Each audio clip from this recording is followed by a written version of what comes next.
that lends a lot of credibility. If you come in and can be upfront and honest and say, actually in this application, I think this product over here that I don't represent would be better for you. That all of a sudden now you become a trusted advisor rather than a salesman. And I often say that we have all the requirements of space, right? Because it has to go underground and send us data from miles and miles away, and it has to work. Like, failure is not an option.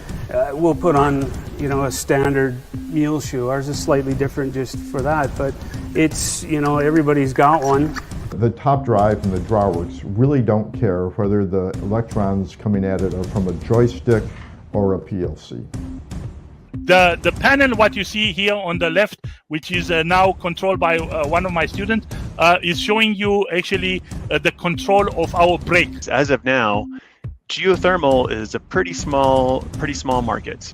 If you have tortuosity, the casing will be up against the side on part of the well. There won't be any cement there. The cement will have crescent around it. So managed pressure drilling, it's been defined as a process to precisely control the pressure profile in the wellbore. The key is being transparent with our clients in this case. So tell them what happened. If we had a failure, tell them exactly what happened. Whether it's our fault, whether it's whatever the issue was, we need to be transparent. But I think it's very important for everyone in the industry to know what's out there and kind of what's happening downhole as well. I've probably worked on over 40 different performance limiters in my career. If I miss any of those and the computer is raising weight on bit and I miss any of those, I have a train wreck. The computer's going in the ocean. Here's your new colors, here's your new thing. We don't do that at all. Here's the tattoo you need to get. Yeah, here's the tattoo. Sorry about the last one. We used to fake that all the time.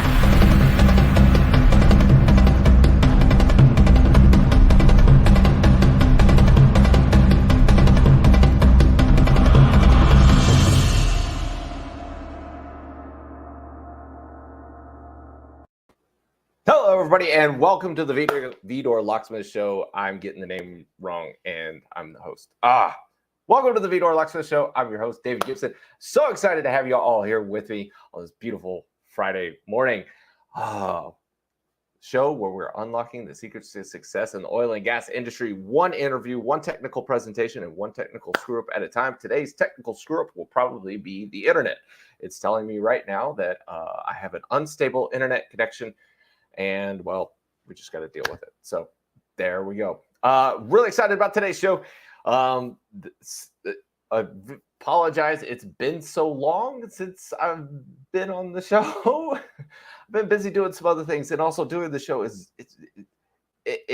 this is there's a lot to this, and being able to put this together and being able to do it every week and keeping up with everybody.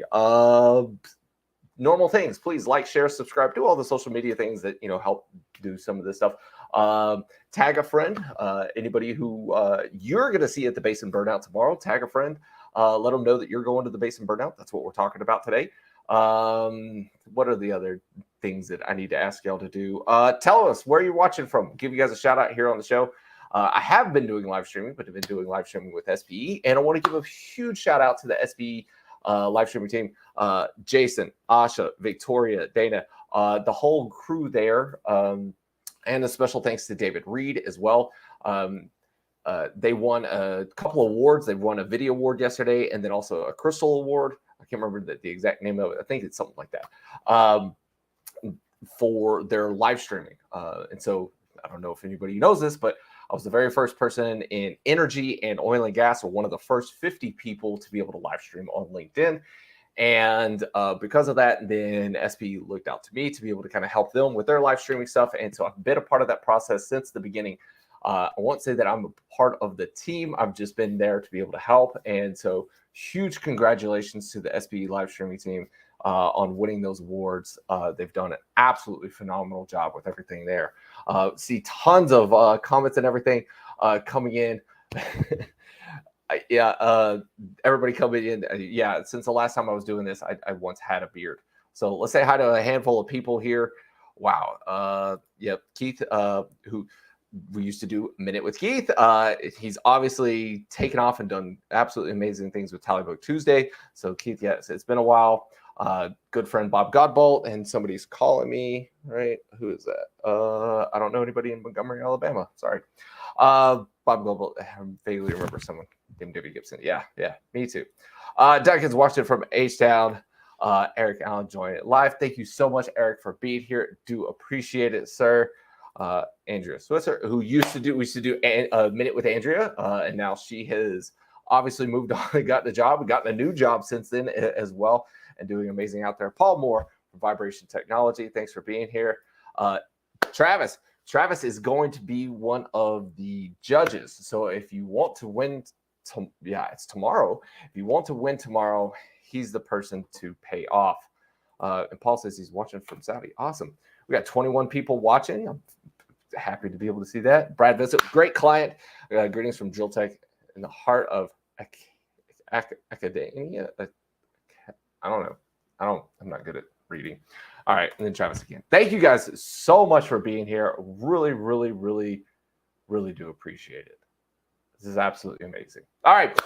So quick housekeeping things real quick. We're looking for companies that want to be a part of the How It's Done series. So I'm going to show a little clip for how it's done, and then we're going to bring on our guest, Mr. Mike Elphick. So let me see if I can remember how to do this. Boop, boop, boop, boop. There we go.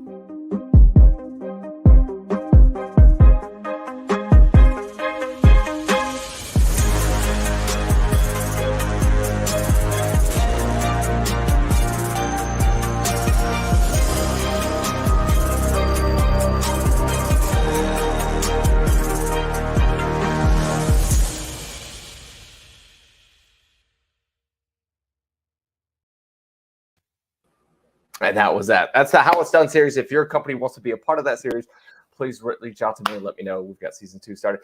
And without further ado, the president of the Permian Basin Association of Directional Drillers and one of the coolest sales reps at Pro Directional that I've ever met, Mike Elphick. Mike, thank you so much for being here, sir. Hey, thanks for having me. Glad to be here.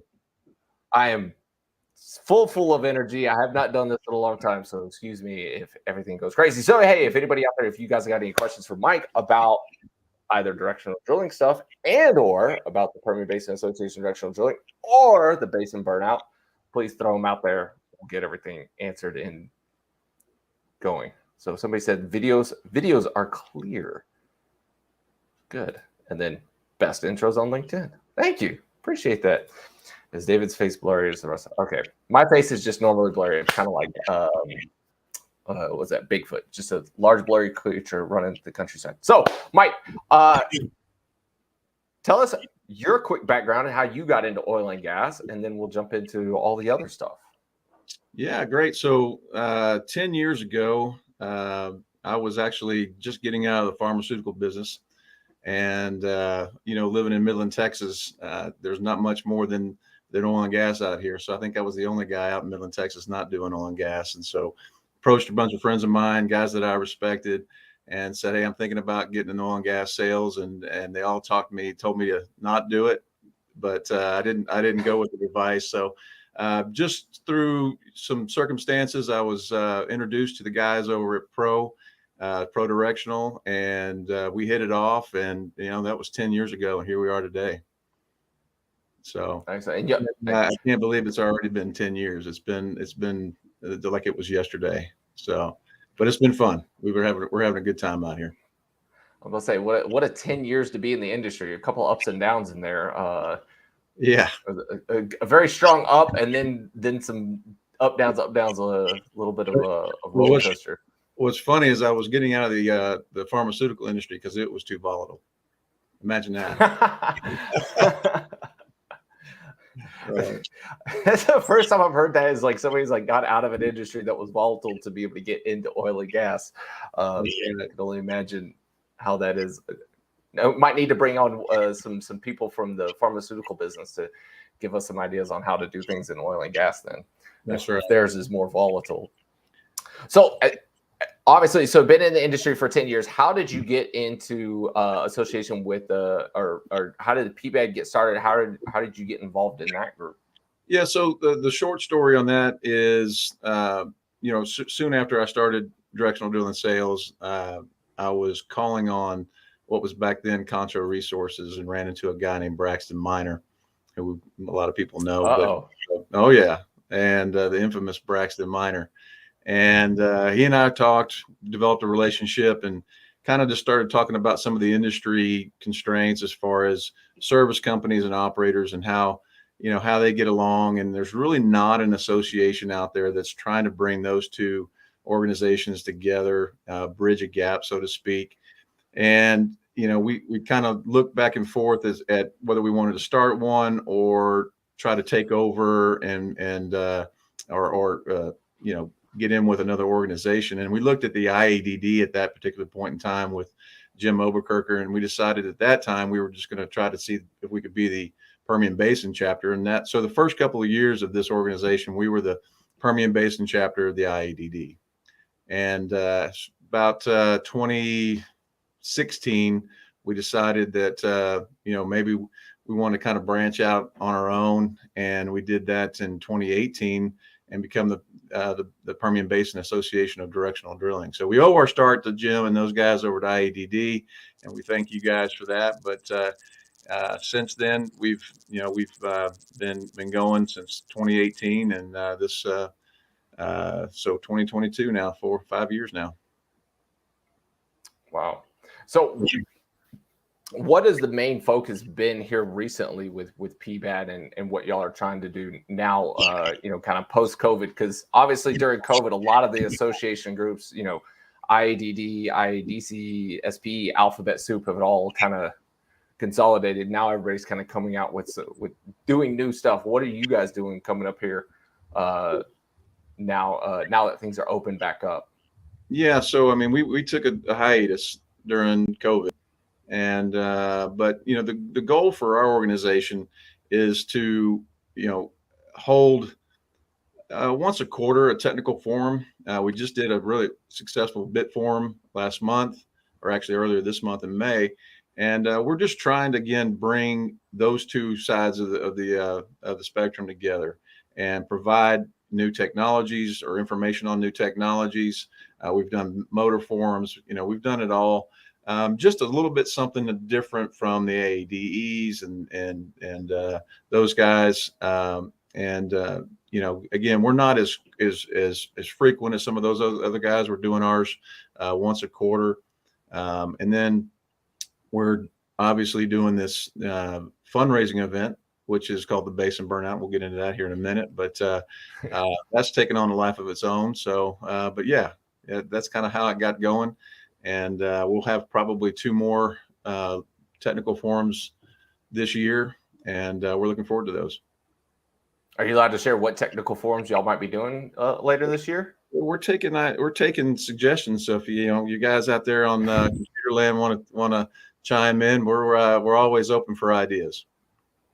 MWD forum will always be my pick. Right. But I don't know how many people would attend that one. So. No, it's actually we've kind of beat the motor thing to death, and I think MWD side of things doesn't get the love that they need. So yeah, that'd be great. Let's do it. That is the understatement of the century. The MWD side does not get the love it deserves. So the topic will be which movie to watch. Is that what we're going to do? I shouldn't laugh at that, but it is. Some things that we're looking at, remote operations has definitely taken off in the industry, and how that's affecting the way that we're drilling today. Smaller footprints on rigs. Those things are definitely, as these guys try to drill faster, smarter, more efficient. How can we help them do that from a directional drilling industry? So definitely looking into that as well. I actually think that's a great topic, because I know in my time with the IADD and having been a speaker at one of the PBADD events right after I got the company started, so also a huge thank you for that, that I don't think anybody has done anything, at least within PBADD, IADD, I don't even think AAD, focused really on just the remote aspect of it, because it is one of those things that happened during COVID, that pre-COVID there were still some companies that said no, we're not doing remote operations center, that's not our focus. And then the pandemic started, and it was okay, now we have to have one whether we want to or not. And I think it's pretty much every service company, every service provider out there has that as part of their offerings. And then even more of the operators are starting to bring some of that in-house. As far as that goes, what are you seeing from the operators, especially there in the Permian Basin, as far as what they're doing with remote operations? Yeah, it's interesting. You know, each operator is completely different in how they approach it. I would have to give out a shout out to the IADD. I think they did do a conference that, you know, for the company that I work for with ProDirectional, one of our engineers in house, Michael Curse, went and attended it and came back and said, "Hey, this is a direction that our company needs to go, or we're going to get left behind." So, you know, ProDirectional, you know, took the approach of, okay, we're going to invest in the future and see where we need to be, and it's taken off for us. But for the operators, you know, a couple things. Obviously, you're reducing a footprint by removing an MWD hand and moving those guys into a remote operations center. But, you know, for us, it definitely, with the struggles that we have out there in the industry with getting hands anymore, if we're able to house, you know, 5 or 6, 7, 8 guys in a remote operations that are your top, you know, some of your top guys, it's giving a 24/7 access with the top guys to that rig, you know, for that operator. So we've got operators that are looking at doing, you know, some field rovers and, you know, trying to tackle 2 or 3 rigs with field rovers and doing 24 access from the remote side. And it's just streamlining efficiencies, you know, as much as anything. And it really, it's kind of twofold. I mean, it helps us deal with the lack of qualified, you know, MWD hands in the industry. I think you and I've talked about it. The access to those guys anymore is just not there, and we're all struggling with it, you know. So it's I would say in the Permian, it's been a little slower in adaptation, but you know, it's slowly but surely getting there. The Chevrons, those big guys are doing it, and they're doing it even on the directional side. But some of the smaller operators out here are kind of starting to get on board, and we're excited about that. Down in the Eagle Ford in South Texas, we've got a big operator that we're doing this fully remote 24/7. And so you know, it just really depends on a lot of things. Depend on where those rigs are and can you access them within, you know, an hour's drive. So there's a lot of things to, you know, take into consideration, but it's here and it's not going anywhere. So you said, you know, a couple of things I wanted to touch on there as far as like where the industry's at. And you said, you know, supply chain difficulties and then also the personnel side of it. Can you go on a little bit more like what you're hearing in the Permian as far as supply chain? Because I've heard rumors as such as, you know, people are actually, you know, reducing their rig count because of supply chain issues. Yeah, I mean, you know, the government wants us to drill more, right? But you can't drill more if you're not getting, you don't have the pipe to do it. You don't have the casing to do it. You know, there's a lot of things that are limiting these guys from growth because there's plenty of wells to drill. And in over $100 oil, that looks attractive. But if the supply chain's not cooperating, if there's not an available pool of hands, the rigs are having issues with getting drillers. There's just a ton of things that are going on in this industry that are preventing us from seeing the sustained growth into a boom like we have in the past, which is not necessarily a bad thing. I think we always get into these ups and downs and these booms and we outgrow ourselves. And I think so kind of having this growth with the brakes on a little bit, yeah, I think it's actually providing us with some opportunities out there. Yeah, I'll take steady any day over volatile. So 100%. That'll work. So as far as on the personnel side of it, what's one of the biggest challenges y'all are facing there or that you're seeing kind of in the Permian Basin area? There's a lot of issues for us. I think the biggest issue is availability. You know, there's just not that available pool that we used to have 5-6 years ago. We're drilling these wells so fast today. It doesn't give the service companies an opportunity to do the training that they used to be able to do. You could throw a night hand out there and train them up and cross them over to a directional driller. It's just not happening as like it used to, and it's kind of creating this vacuum for these bigger service companies on the directional side. and trying to find those guys and being able to train them. Plus the constraints of pay. I mean, we're coming as an industry, we're still coming out of that downturn and those downturn pricings. All of our vendors that we do business with, their prices went up. So we're having to try to pass that on to the customer, but it's been a slow process for most of us. And that correlates with the hand pay as well. So it's just, there's a few things, and we're not getting those guys coming into the oil field anymore like we used to. Do you think that we should, especially on the directional and MWD service side of the business, that we should rethink the business model potentially? Yeah. I mean, but I don't know, again, I don't know if we have the time. I mean, you have to adapt on the fly. I mean, I wish we could just press the pause button and be able to, spend 6 months and train some of these guys. I mean, just like on our MWD side on Pro, we've got our proprietary, MWD system that, you have to have some time out there working that particular tool for a while to get to understand how it works. And that just takes time. And in this industry, we don't have the luxury of time, So because of PBADD and also you being a sales rep, what would you say is, without giving away any secrets, right? Because I know you get your little black book of secrets and clients and stuff. What would you say is the biggest thing that the operators are looking for from the service companies as a whole? I mean, number one, reliability. We're all pretty close. There's some outliers within price, right? But we're all pretty close. So it's reliability of tools and in getting good hands. And those are the two issues that we deal with on a daily basis. And if you can provide reliable tools at the rate we're drilling out here today, especially in the Permian, as fast as they're drilling and as hard as they're drilling on our tools, if you can say that, your tools are reliable and provide that data, you're golden. Excellent. Well, I don't want to keep you too much longer because I do want to make this a short show, and I know you've got plenty of other calls, and I know you've got a busy day ahead of you today and tomorrow. So because you're going to be busy, tell us what you're doing today and what's also happening tomorrow.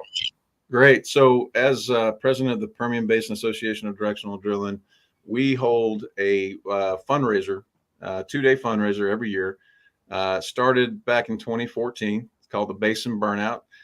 Braxton and I talked about, what kind of fundraiser could we do?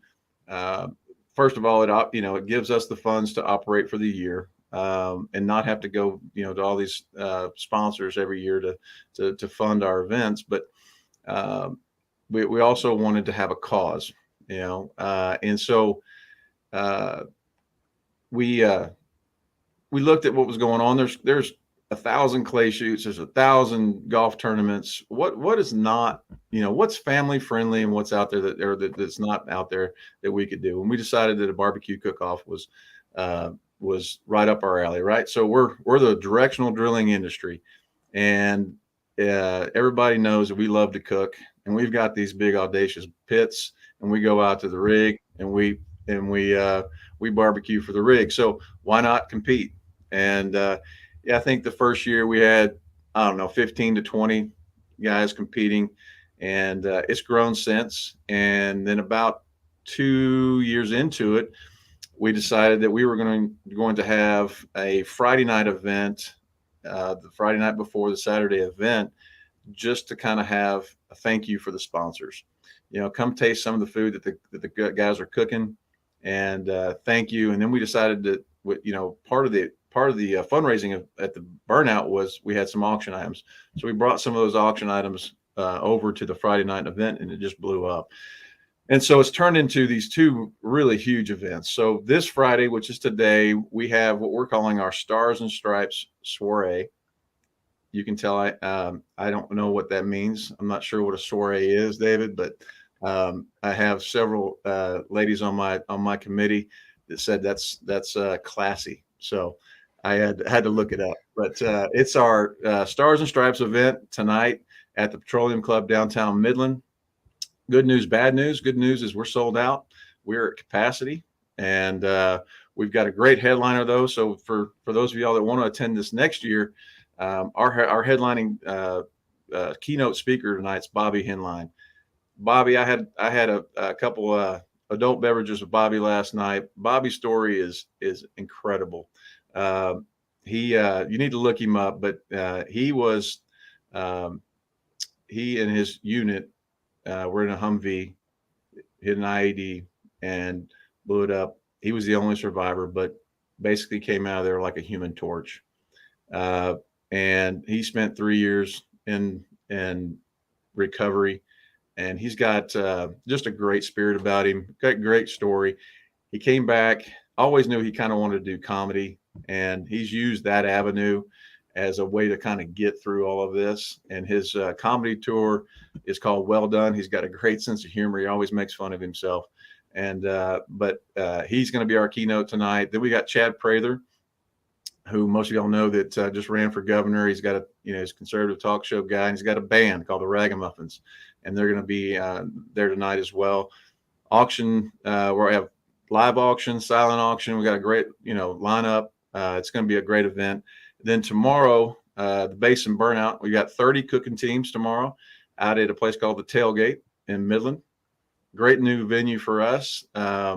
It's a little outdoor, kind of adult outdoor playground, and so we'll have 30 cooking teams competing for brisket, steak, chicken, pork, and then we got an open entry category. So these guys are going to be loading in this afternoon and cooking all night, but the big draw at 9 o'clock tomorrow night is Corey Morrow. So we got Corey Morrow coming in playing a concert to kind of end the day. We've got Jeff Canada during the day. I think he starts at 3, and then Austin Alsop is going to be opening for Corey. Austin was a candidate on The Voice. I think he came in second. So we got a great day ahead of us tomorrow. We're looking forward to everybody being out there. Awesome. I mean, there's a lot to unfold there. One thing I want to be able to ask you is, who do you think is the possibly the favorite for winning the barbecue kickoff? Or what are the awards? I should say that. What are is there overall? Yeah, so this is not a sanctioned event. This is just for fun. This is for the pride that say that you were, the best in the brisket category. So we're giving out, those big wrestling belts that you get, you can get. These are wrestling belts. They can throw them over their shoulder. It says, I'm the beef champion, right? The brisket champion. So, a little corny, but it's a hoot. But I did want to mention the biggest reason why we're doing this is I talked about a cause earlier. So my dad is a veteran of the Vietnam War. He was an Army captain, flew Hueys in Vietnam. Got great respect for my dad and what he did and for what those guys did, and it's always been near and dear to my heart. So we, when we started this, we partnered with a couple different local charities, and we've kind of just taken it from there. These local charities, they benefit our veterans. One of them this year is called Real Thanks. These guys take our veterans down to Lake Amistad and fish for a couple of days, and just create a pod for these guys that they can create lasting friendships and kind of get away from everything and not have to think about what they've been through and for a few days, and catch some really good fish. And Mike Starkey and those guys over at Real Thanks, they run a great organization. And then this year, a gentleman by the name of Larry Hinkle joined our committee and said, hey guys, I'm part of a group called Boot Campaign. And man, we'd love for you guys we're trying to get our Permian Basin chapter up and going. We'd love for y'all to think about us. And so we decided to bring those guys on as one of our partners. And so we're raising money and awareness for our veterans, but the money that we raise from these two events will be going to those two charities. Awesome. That is a very commendable purpose, and something I appreciate as well, as my father and my brother and my sister-in-law are all veterans as well.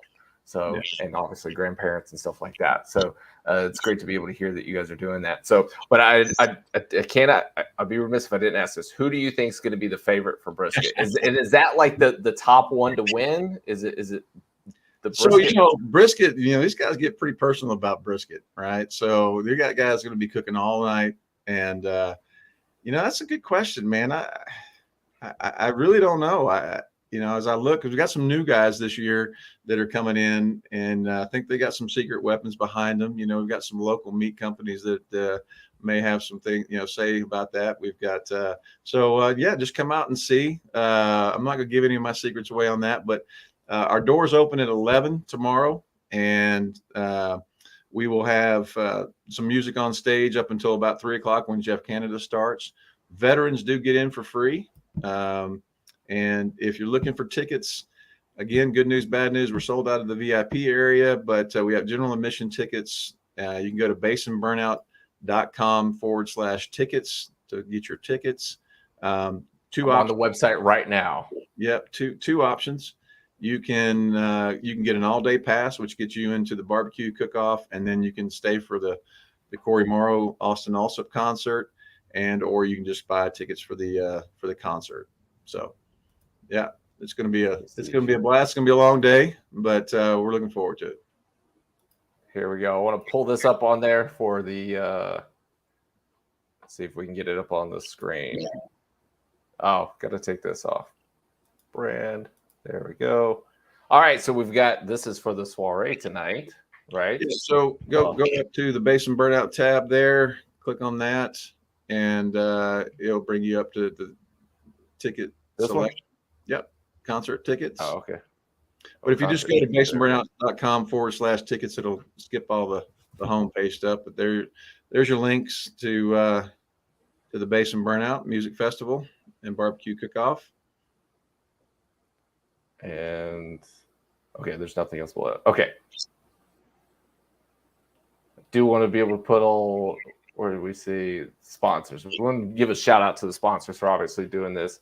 So All American Chevrolet of Odessa, bronze sponsors Ulterra, the Purple Heart sponsors Abaco, Black Diamond, Drilling Tools International, D-Tech, Rival, is it K-Pipe? Never heard of those guys, but hey, now I have. Good job sponsoring. That's right. Rival, Schlumberger, Scout, Surge, and Sewell Permian Basin BMW. Basin Burnout Music sponsor Dynaflow, and you got to pick Aurus.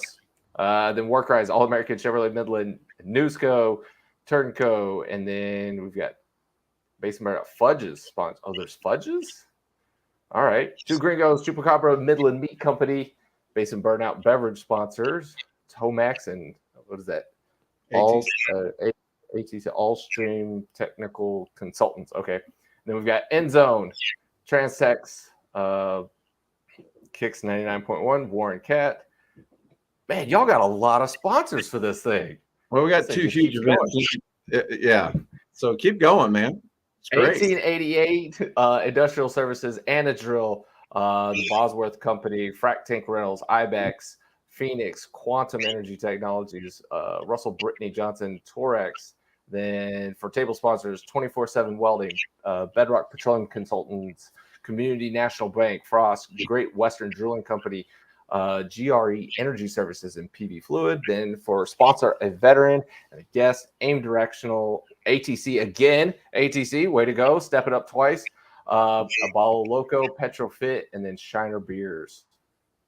Hey, Excellent. Absolutely. I gotta get a quick shout out to the Petrofit guys. I'll send him this link. Nick Burns and his wife, he's a veteran as well, and they're giving away a 16-week fitness deal, and I'm on my first 4 weeks of it, and he's a beast. So shout out to thank you guys. Yeah. Thank you guys so much for sponsoring and putting all of this, helping out. As I know, that's a big part. Anytime you're doing events, being able to get sponsors is always a difficult thing. So it's good to be able to see the industry being able to step up and help out for a great cause and for everybody to be able to come together. I can say this for sure. Let me take this back off the screen, remove. If you are in the directional drilling business, or if you want to sell to directional drilling or MWD service companies, this is the event to be able to come to. Absolutely. This is the one.